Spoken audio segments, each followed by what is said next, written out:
Hi అండి. ఇది Sunday రోజు తీసిన వ్లాగ్ అండి. నేనెప్పుడు పెద్దగా గారెలు వేయలేదు. రుబ్బులోనైతే ఉల్లిపాయలు, పచ్చిమిరపకాయలు, కరివేపాకు, కొత్తిమీర, అలాగే పుదీనా, జీలకర్ర, కొంచెం వాము కూడా వేశానండి. 2 టేబుల్ స్పూన్ గోధుమ రవ్వ కూడా వేయండి.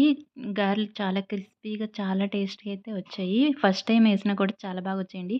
ఆ కూర గిన్నెలో వాటర్‌ని తడుపుకుంటూ హ్యాండ్‌ని ఇలా గారెలేస్తే చాలా ఈజీగా గారెలైతే మంచి పర్ఫెక్ట్‌గా మంచి షేప్‌లోకైతే వచ్చేస్తాయి.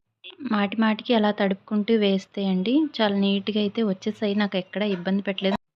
ఆయిల్ మంచిగా మరిగిన తర్వాతనే గారెలు వేసుకోండి. లేదు అంటే ఆయిల్‌ని పీల్చేస్తా ఉంటది.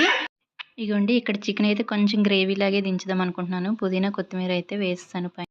అయితే ఇక్కడ అన్ని గారెలు రెడీ అయిపోయావండి. చికెన్ కర్రీ కూడా రెడీ అయిపోయింది. చిల్లు గారి, చికెన్ కర్రీ ఎవరికిష్టమో కామెంట్ బాక్స్‌లో కామెంట్ చేయండి. అలాగే ఒక లైక్ ఏసుకోండి. Please subscribe. టేస్ట్ అయితే సూపర్.